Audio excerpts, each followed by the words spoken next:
Hi friends, എന്തൊക്കെയാ സുഖമല്ലല്ലോ? നമ്മൾ ഇന്നത്തെ വീഡിയോ ഗൂഗിൾ ഡ്രൈവിനെ പറ്റിയാട്ടോ. നമ്മൾ ഫോണിൽ കളർഫുള്ളായിട്ട് ത്രികോണത്തിലൊരു അയക്ക് പലരും ചോദിച്ചു ഇതെന്തെന്ന സാധനം എന്തിനാണ് ഉപയോഗിക്കുകയെന്ന്. ഒരുപാട് ആൾക്കാർ ഉപയോഗിച്ചുകൊണ്ടിരിക്കുന്നതാണ്, പലർക്കും ഇതിനെപ്പറ്റി അറിയാം. എന്നാൽ വലിയൊരു ശതമാനം അറിയാത്ത ഇതെങ്ങനെ ഉപയോഗിക്കാം, ഇതിലെന്തൊക്കെ ഫീച്ചറുകളുണ്ട്, ഇതെന്തിനാണ് ഫോണിൽ, ഇതൊക്കെ അറിയാത്ത ഒരുപാട് ആൾക്കാരുണ്ട്. അപ്പോൾ നമുക്കിന്ന് ഗൂഗിൾ ഡ്രൈവിനെ പറ്റി മനസ്സിലാക്കാം. അതായത് ഗൂഗിൾ ഡ്രൈവ് എന്തിനാണ്, അതെങ്ങനെയാണ് ഉപയോഗിക്കുക, ഇതിനെക്കൊണ്ട് നമുക്കെന്താ ഉപകാരമുള്ളത്, ഇതൊക്കെ നമുക്ക് വിശദമായിട്ട് നോക്കാം. വീഡിയോ മുഴുവനായിട്ട് കാണുക, കണ്ടിട്ട് അഭിപ്രായം അറിയിക്കുക. നവാ വീഡിയോ നോക്കാം. അപ്പോൾ ഇതാണ് നമ്മളെ ഗൂഗിൾ ഡ്രൈവ്. എല്ലാ ഫോണിലും സിസ്റ്റം ആപ്പായിട്ട് വരുന്ന അല്ലെങ്കിൽ ഇൻബിൽറ്റ് ആയിട്ട് വരുന്ന ഒരു സംഭവമാണ് ഈ ഗൂഗിൾ ഡ്രൈവ്. ഇത് ശരിക്കും എന്തിനാണ് നമ്മളെ ഫോണിൽ?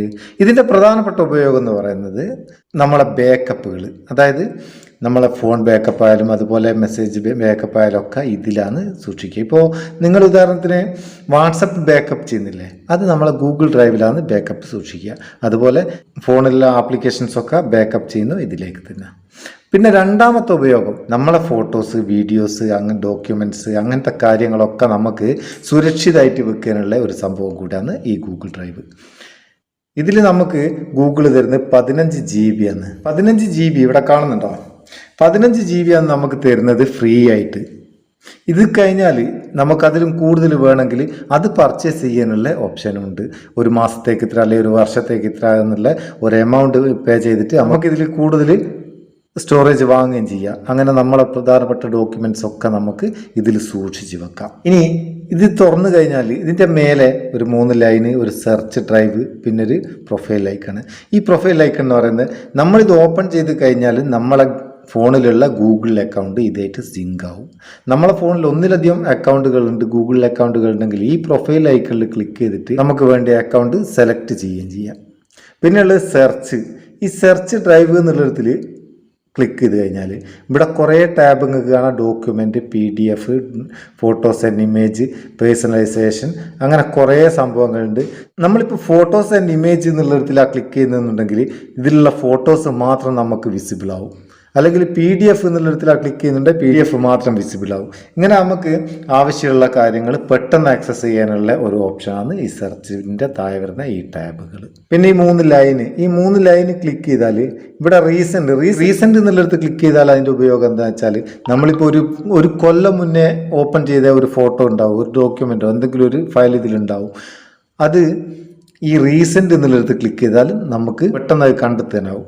നമ്മൾ ഓപ്പൺ ചെയ്തതൊക്കെ ഈ റീസെൻറ്റ് ടാബിൽ ഉണ്ടാവും. പിന്നെ ഓഫ്ലൈൻ എന്നുള്ളൊരു സംഭവമുണ്ട്. ഓഫ്ലൈനിൽ നമുക്ക് ഈ ഗൂഗിൾ ഡ്രൈവ് എപ്പം വർക്ക് ചെയ്യുന്നത് ഓൺലൈനിലാണ്, അതായത് ഇൻ്റർനെറ്റ് ആവശ്യമാണ്. നമുക്ക് ചില പ്രധാനപ്പെട്ട ഡോക്യുമെൻറ്റോ എന്തെങ്കിലും ഓഫ്ലൈനിലും വേണമെന്നുണ്ടെങ്കിൽ ഓഫ്ലൈനിലേക്ക് മാറ്റി വെക്കാം. അതെങ്ങനെയാണ് ചെയ്യേണ്ടതെന്ന് വയ്യ പറഞ്ഞുതരാം. പിന്നെ ഉള്ളത് ബിന്ന്. ഈ ബിന്ന് സംഭവം എന്താ വെച്ചാൽ നമ്മളിപ്പോൾ ഇതിൽ നിന്ന് ഒരു ഫോട്ടോസോ എന്തെങ്കിലും ഡിലീറ്റ് ചെയ്താൽ അത് 30 ദിവസം വരെ ഈ ബിന്നിൽ സൂക്ഷിച്ച് വെക്കും. 30 ദിവസം കഴിഞ്ഞാലാണ് അത് പെർമനൻ്റായിട്ട് ഡിലീറ്റ് ആവും. മുമ്പത് 60 ദിവസമായിരുന്നു, ഇപ്പം 30 ദിവസമാക്കി മാറ്റി. പിന്നെ നോട്ടിഫിക്കേഷൻ, ബാക്കപ്പ്സ്, നമ്മളെ ഫോണിലുള്ള ബാക്കപ്പുകളൊക്കെ നമുക്ക് ഇവിടെ കാണാനാവും. ഇതിലിപ്പം 2 ഫോണിൽ ഈ അക്കൗണ്ട് ലോഗിൻ ചെയ്തത് കൊണ്ട് 2 ഫോണിൻ്റെ ബാക്കപ്പ് കാണിക്കുന്നുണ്ട്, വാട്സപ്പിൻ്റെ ബാക്കപ്പ് കാണിക്കുന്നുണ്ട്. ഈ ബാക്കപ്പൊക്കെ നമുക്ക് ആവശ്യമില്ലാന്ന് തോന്നിയിട്ടുണ്ട് ഇവിടുന്ന് ഡിലീറ്റ് ചെയ്യാനുള്ള ഓപ്ഷനുണ്ട്. സംഭവം തരുന്ന ബാക്കപ്പിനെ പറ്റിയുള്ളൊരു വീഡിയോ കുറച്ച് ദിവസം മുമ്പ് നമ്മൾ ചെയ്തേക്ക്, കാണാത്തവരുടെ ഒന്ന് കാണാം. പിന്നെയുള്ള ഇതിൻ്റെ സെറ്റിങ്സിൽ നമ്മൾ ക്ലിക്ക് ചെയ്താൽ ഇവിടെ നമുക്ക് എത്ര GB ഉണ്ട്, അതിലെത്ര ഉപയോഗിക്കുന്നുണ്ട് എന്നൊക്കെ കാണിക്കാം. ഈ അപ്ഗ്രേഡ് സ്റ്റോറേജ് എന്നുള്ളിടത്ത് കൂടെ നമുക്ക് GB അധികം വേണമെങ്കിൽ വാങ്ങാം. പിന്നെ ഇതിൻ്റെ ഈ തീം നമുക്ക് ഇവിടുന്ന് മാറ്റാം. ഡാർക്ക് തീം, ലൈറ്റ് തീമിലേക്കൊക്കെ മാറ്റാം. പിന്നെയുള്ളൊരു ഓപ്ഷനാണ് നമ്മൾ ഇതിൽ കൂടെ ട്രാൻസ്ഫർ ചെയ്യുന്ന ഫയലുകൾ മൊബൈൽ നെറ്റ്വർക്ക് ഒഴിവാക്കി വൈഫൈയിൽ മാത്രമാക്കി സെറ്റ് ചെയ്യണമെങ്കിൽ അതും ചെയ്യാം. ഇവിടെ ഈ ടോഗിളൊന്ന് ഓൺ ആക്കിയാൽ മതി. പിന്നെ നമ്മൾ ഇതിൻ്റെ താഴെ ഭാഗത്തേക്ക് വന്നാൽ ഹോം പേജ് ഉണ്ട്. പിന്നെ ഒരു സ്റ്റാർ കാണുന്നില്ലേ, ഫേവറേറ്റ്.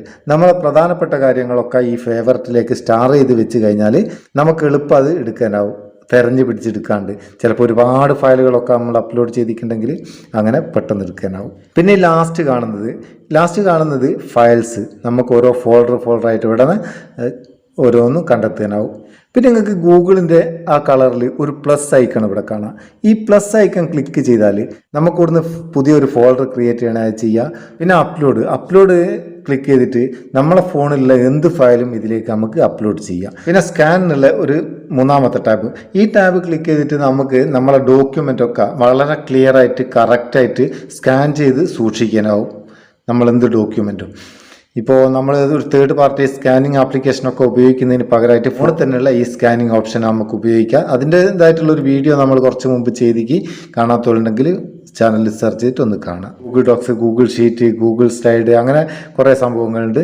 അതൊന്നും ഇപ്പം നമ്മൾ നോക്കണ്ട. പിന്നുള്ളത് നമ്മളൊരു ഫോട്ടോ ഓപ്പൺ ചെയ്ത് കഴിഞ്ഞാൽ ഈ ഫോട്ടോ നമുക്ക് ഇവിടുന്ന് എഡിറ്റ് ചെയ്യാം.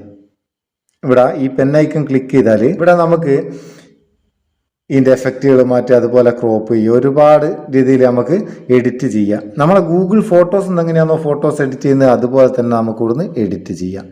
പിന്നെ ഈ മേലെ ഒരു മെസ്സേജിൻ്റെ ഐക്കൺ കാണുന്നില്ലേ, അതൊന്ന് ക്ലിക്ക് ചെയ്താൽ നമുക്ക് ആ ഫോട്ടോക്ക് ഒരു കമൻറ്റ് ആഡ് ചെയ്ത് കൊടുക്കുക. ഇപ്പോൾ കുറേ കൊല്ലം മുമ്പൊക്കെ ഉള്ള ഒരു ഫോട്ടോ ആണെങ്കിൽ, ഇല്ലെങ്കിൽ ഈ ഫോട്ടോ കുറേ കൊല്ലം കഴിഞ്ഞാലും ഇത് എവിടെ നിന്ന് എടുത്ത് എങ്ങനെ എടുത്ത ഫോട്ടോ എന്ന് നമുക്ക് തിരിച്ചറിയണമെങ്കിൽ അതിനൊരു കമൻറ്റ് ആഡ് ചെയ്ത് കൊടുത്താൽ പെട്ടെന്ന് നമുക്ക് തിരിച്ചറിയാനാവും. പിന്നെ നമ്മൾ ഈ 3 ലൈന് ക്ലിക്ക് ചെയ്യുക. ലൈന് ക്ലിക്ക് ചെയ്ത് കഴിഞ്ഞാൽ നമുക്ക് ഇവിടുന്ന് ഷെയർ ചെയ്യുക, ലിങ്ക് ഷെയർ ചെയ്യുക, സ്റ്റാർ ചെയ്യുക. പിന്നെ മേക്ക് അവൈലബിൾ ഓഫ്ലൈൻ എന്നുള്ള ഇതിൽ ക്ലിക്ക് ചെയ്താൽ നമുക്കിത് ഓഫ്ലൈനിലും കിട്ടുന്ന രീതിയിലേക്ക് മാറ്റി വെക്കാം. പിന്നെ ഇതിൻ്റെ കോപ്പി എടുക്കുക. ഇനി ഒരു ഫോട്ടോ കൂടി, ഒരു കോപ്പി കൂടി ഇതിൻ്റെ വേണമെന്നുണ്ടെങ്കിൽ അത് ക്രിയേറ്റ് ചെയ്യുക. പിന്നെ നമുക്ക് നമ്മളെ ഫോണിലേക്ക് ഇത് ഡൗൺലോഡ് ചെയ്യണമെങ്കിൽ ഇവിടെ ഡൗൺലോഡ് ചെയ്യുക. ഡൗൺലോഡ് ചെയ്യുക എന്ന് വെച്ചാൽ നമ്മളെ ഫോണിൽ നിന്ന് ഇതിലേക്ക് അപ്ലോഡ് ചെയ്താലേ ചോദിക്കുന്നത്. ഇതിനുള്ള ഗുണം എന്താ വെച്ചാൽ നമ്മൾ ഈ സംഭവം അപ്ലോഡ് ചെയ്യുന്ന നമ്മളെ ഫയലുകളുള്ള ആ ഗൂഗിൾ അക്കൗണ്ട് നമ്മൾ ഏത് ഫോണിൽ ലോഗിൻ ചെയ്താലും ആ ഫോണിൽ നമുക്കിതൊക്കെ ആക്സസ് ചെയ്യാനാവും. ഇതിൻ്റെ ഒരു ഹൈലൈറ്റാണത്. വളരെ പ്രധാനപ്പെട്ട ഒരു ഫീച്ചറാണ്. അതായത് നമുക്ക് 2 സ്ഥലത്തുള്ള 2 ഫോണിൽ ഈ ആപ്ലിക്കേഷൻ ഒരേ ഇമെയിൽ ഐ ഡി വെച്ച് ലോഗിൻ ചെയ്തിട്ടുണ്ടെങ്കിൽ ഒരു സ്ഥലത്തു നിന്ന് ഒരു ഫോട്ടോ എടുത്തിട്ട് അതിൽ അപ്ലോഡ് ചെയ്ത് കഴിഞ്ഞാൽ മറ്റേ സ്ഥലത്തുള്ള ഫോണിലും ആ ഫോട്ടോ അതുപോലെ തന്നെ കിട്ടുകയും ചെയ്യും. സെൻഡ് ചെയ്യല്ല, അപ്ലോഡ് ചെയ്യാം. പിന്നെയുള്ള ഇതിൻ്റെ ഒരു ഫീച്ചർ എന്താണെന്ന് വെച്ചാൽ നമുക്ക് ഇതിപ്പോൾ ഒരു ഫോട്ടോൻ്റെ അല്ലേ ഞാൻ ഞെക്കിയത്, അതായത് ഈ ഫോട്ടോ ഇതൊരു PDF ആക്കി മാറ്റണമെങ്കിൽ ഇവിടുന്ന് നമുക്ക് അതൊരു PDF ആക്കി മാറ്റാം. ഈ പ്രിൻ്റ് എന്നുള്ളിടത്ത് ക്ലിക്ക് ചെയ്തിട്ട് PDFൻ്റെ ഈ ഐക്കൺ ക്ലിക്ക് ചെയ്തിട്ട് നമുക്കിതൊരു PDF ആക്കി സേവ് ചെയ്യാം. അതുപോലെ തന്നെ നമുക്കൊരു ഡോക്യുമെൻ്റ് അല്ലെങ്കിൽ എന്തെങ്കിലും പ്രധാനപ്പെട്ട ഒരു സംഭവം ഗൂഗിൾ ഡ്രൈവ് ഓപ്പൺ ചെയ്യാണ്ട് നമ്മളെ ഫോണിൽ നിന്ന് ആക്സസ് ചെയ്യണമെങ്കിൽ ആഡ് ടു ഹോം സ്ക്രീനിലുള്ള ഈ ബട്ടൺ ക്ലിക്ക് ചെയ്തിട്ട് നമുക്കത് നമ്മളെ ഫോണിൻ്റെ ഹോം സ്ക്രീനിൽ ഒരു ഐക്കണായിട്ട് സൂക്ഷിച്ച് വെക്കാം. ആവശ്യമുള്ള സമയത്ത് അവിടെ നിന്ന് ഓപ്പൺ ചെയ്യുകയും ചെയ്യാം. പിന്നെ റിമൂവ് എന്നുള്ള ഇതിൽ കൂടെ നമുക്കിത് വേണ്ടാന്നുണ്ടെങ്കിൽ റിമൂവ് ചെയ്യുക, ഡിലീറ്റ് ചെയ്യുക. ഇങ്ങനെ ഒരുപാട് ഓപ്ഷനുകൾ ഒരു ഫോട്ടോ അല്ലെങ്കിൽ ഒരു ഡോക്യുമെൻ്റ് നമ്മൾ ഓപ്പൺ ചെയ്താൽ അവിടെ കിട്ടും. സംഭവം എന്തായാലും നമ്മളെ ഫോണിലുള്ള ഏത് ഡോക്യുമെൻറ്റും ഫോട്ടോസ് ആയാലും വീഡിയോസ് ആയാലും എന്ത് ഫയലായാലും സൂക്ഷിച്ച് വെക്കാൻ കഴിയുന്ന വളരെ ഉപകാരമുള്ള ഒരു സംഭവം തന്നെയാണ് ഈ ഗൂഗിൾ ഡ്രൈവ്. പിന്നെ ഇതിൻ്റെ മറ്റൊരു ഫീച്ചറാണ് ഈ കമ്പ്യൂട്ടർ എന്നുള്ള ഓപ്ഷൻ. നമ്മൾ ഉപയോഗിക്കുന്ന സിസ്റ്റത്തിൽ അല്ലെങ്കിൽ ലാപ്ടോപ്പിൽ ഇതേ ഇമെയിൽ ഐ ഡി വെച്ച് ലോഗിൻ ചെയ്തിട്ടുണ്ടെങ്കിൽ രണ്ടും തമ്മിൽ സിങ്ക് ചെയ്തിട്ട് കമ്പ്യൂട്ടറിലുള്ള ഫയലുകൾ ഇതിലേക്കും ഇതിലുള്ള ഫയലുകൾ കമ്പ്യൂട്ടറിലേക്കും മാറ്റാനും കഴിയും. അതും ഒരു അടിപൊളി ഉപകാരമുള്ള സംഭവമാണ്. അപ്പോൾ അങ്ങനെയുണ്ട് നമ്മളെ ഗൂഗിൾ ഡ്രൈവിനെ പറ്റിയുള്ള ഈ വീഡിയോ നിങ്ങൾക്ക് ഉപകാരം തോന്നിയിട്ടുണ്ടെങ്കിൽ തീർച്ചയായിട്ടും നിങ്ങളെ ചങ്ങായിമാർക്കൊന്ന് ഷെയർ ചെയ്ത് കൊടുക്കുക. വീഡിയോ ഇഷ്ടപ്പെട്ടിട്ടുണ്ടെങ്കിൽ ലൈക്ക് ചെയ്യുക. ബൂസ്റ്റ് മറന്നുകൊണ്ടാ, അത് നമുക്ക് അത്യാവശ്യം. നമുക്ക് അടുത്ത വീഡിയോയിൽ നല്ല സെഗ്മെൻറ്റ് കാണാം. നിങ്ങളെ സ്വന്തം മുത്തൂസ് Meppayur. Thank you so much.